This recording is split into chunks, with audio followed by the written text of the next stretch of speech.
Why, hello everybody. I'm going to do a quick code review of my mod today, my UIM mod. And I've been wanting to update it for a while, and this is a good excuse to get that done so I can record this video. But I just want to cover really quick everything that it does. This is for the series that I did. Basically, the point of it is that it doesn't let you drop any items or store any items, right? I'm not going to cover how to set up a mod in the first place. If you're interested in that, there's a pretty good wiki GitHub page on how to do that, and a lot of good stuff there that I used to set up mine. So if you're wanting to do it yourself, I'll link this in the description. But this was very helpful for me. And here we go. I'm just gonna cover everything it does. This first section here is just setting up mod stuff, whatever, names, relatively unimportant. What we're actually changing in the game is we have this. The way these are formatted, these harmony patches are updating different functions of different classes and whatever.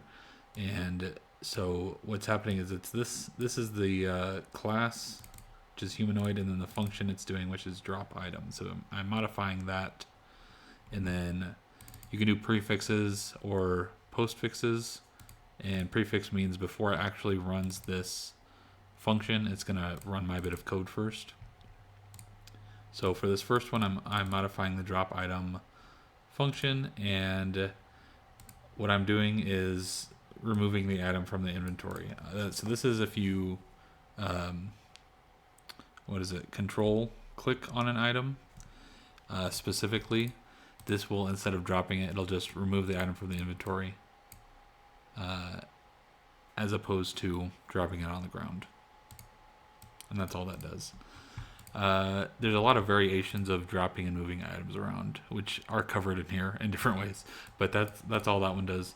This one is if you're clicking the little button that tries to stack everything into an inventory, like if you're looking in a chest and it has, raspberries, and you have raspberries, you click stack all, it's supposed to shove everything in there that it can. This just before it runs, it just returns false and says no, basically, so it won't let you use that button, and that's all that does.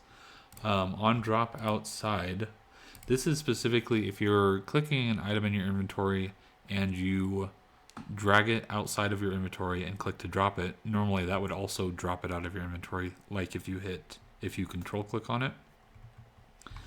These are technically different functions, and I split them up so that if you drag and drop, it just won't let you drop it. And then you're limited to, if you want to actually delete the item from your inventory, then you can control click it. But this is more to prevent accidental deletes, because that's not good. All right, and then here's these are moving items around inventories. So when it's moving an item to this inventory, it's taking an item from this inventory and moving it to the instance it's running on. It's, you can look into it a little bit more if you're curious about more specifics. This part of this harmony patch also is to specify the different I forget what the word is, but there's one version of this function which just needs an inventory and an item, and then another one which that's used when you're splitting up an item, and it's asking for how much of the stack you're moving from one spot to another, and then also if you're moving inside the same inventory. So if you're moving in your inventory from one spot to another, it has values there to specify where it's going in the inventory. If you just click to control click or move like that, it doesn't need to know where in the inventory it's moving, because it's just moving to the first available slot. Anyways, so it modifies both of these. This one, it's just saying it's moving from one inventory to another, and so all I'm doing is checking to make sure that it's not moving into a player inventory. From inventory, right? So if it's moving from the player inventory, it's going to block that Otherwise, you can move items into your inventory fine. Obviously, if you're picking up stuff out of a chest or whatever, that still works. But that'll block moving anything out of your inventory. And then this one is a little bit more, requires a little bit more finesse because this could be moving from one inventory to another. If you're clicking to pick up an item and clicking it into a different spot in an inventory, or if you're moving around inside your own. So this requires slightly more checks on it because you have to make sure if you're moving from your inventory to your inventory, that's fine and it won't block it. But if it's moving from your inventory and then also it's moving to an inventory that's not your inventory, then we're going to block that. But anything coming in or moving around inside of your inventory, it'll run like normal. And that's all this is. Let's see, next one, drop resources. This is specifically when pieces drop. This is building pieces. So if you break down a building piece, it won't drop resources. It'll prevent specifically the pieces from dropping. They'll still get destroyed, but you won't drop any items. Now this is a huge pain. This is probably one of the biggest issues I had with my series, that and the limited inventory. But I did this to prevent you from being able to just, build a bunch of walls, build a bunch of crafting tables or whatever, and store resources that way. So now instead of being able to do that, like you build something basically and you get to keep it. Now it's there, but you can't break it down and reuse it elsewhere. I was debating trying to figure out a way to do this in a different way, specifically because portals are a real pain, because I love to bring around a escape portal, just so I can pop it down and go home and rest and do whatever. And you can't really do that because if you put the portal down and it's there forever or it's destroyed. So I couldn't figure out a good way around that to that wouldn't allow people to also just store items in that way. So ultimately, destroyed pieces just don't drop anything. And then the next one, so this is another way you could store things, is when you die, you normally drop a tombstone. And the whole point of Ultimate Iron Man mode is that it's kind of like once you take the time to gather resources to make an item or to make a building piece, then you have it, right? It's there. You can build the thing. It exists and you can keep using it. You craft the weapon, then you have access to it. So I didn't want to destroy the items on death because I feel like that kind of goes against the whole idea of the mode. So what I did do is I made it so you keep your items on death and the non-teleportable items get destroyed on death. And then it doesn't keep a tombstone. So you can't store items that way. This is one of the only things that are actually beneficial for the mod. Everything else is kind of just limiting. But this does mean that if you're going and harvesting things that are not teleportable, they will just stay in your inventory when you die. So that is handy. Like you don't have to do your corpse run because you just still have everything. But right, so specifically what it does is when you die, it will prevent the tombstone from being created, and then also check each item in your inventory. For each item, it'll see if it's teleportable, and if it's not teleportable, it will remove it and destroy it.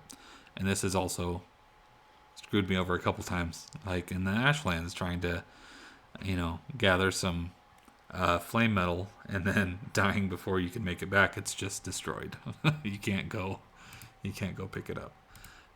So that's rough. Let's see. Can attach. So this is what happens on item stands, but also on boss trophy hooks. And then also if you're trying to summon certain bosses, they need items. They have little spots for you to put the items to summon them. This is all the same action here, can attach. So what I did was I limited this specifically to finished items, because this I think also then goes along with the idea that, if you build it and you finish it, then you can keep it. And so I allow specifically weapons, all the different kinds of weapons, the tools, Trophies are so you can like hang up the, you kill Eikthyr, you can go hang up the Eikthyr trophy because that's how that has to work too. And then utility, I don't remember specifically, but I think that might be a hoe, and that might be the new serving tray. I'm not positive, but that will not allow any raw resources basically. So again, you get to keep your items once you make them, but you can't store raw items.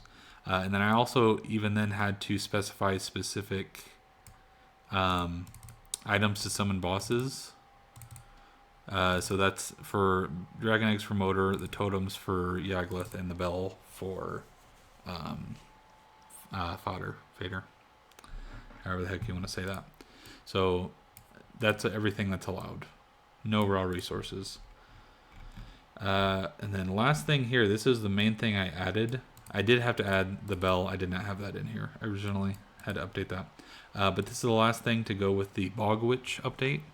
So this is when you're trying to place, this is very aptly named, try place piece.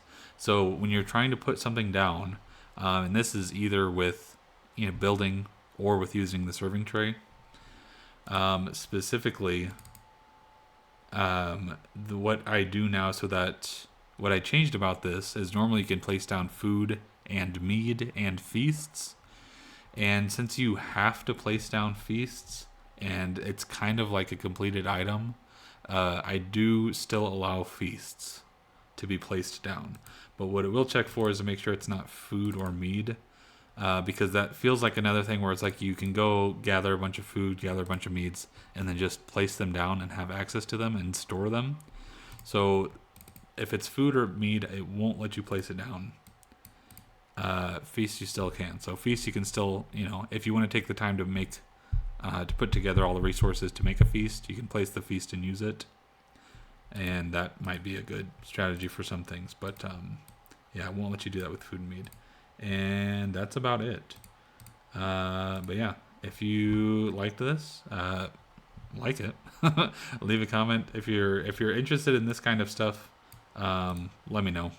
But yeah, hopefully this was interesting, and yeah, we'll get back to something else next week. I'm kind of interested. RuneScape just announced basically a RuneScape version of Valheim, so I'm sure that's gonna be coming down the pipes pretty soon, and I'm gonna be getting on that. But we'll see. All right. Anyways, thanks for watching.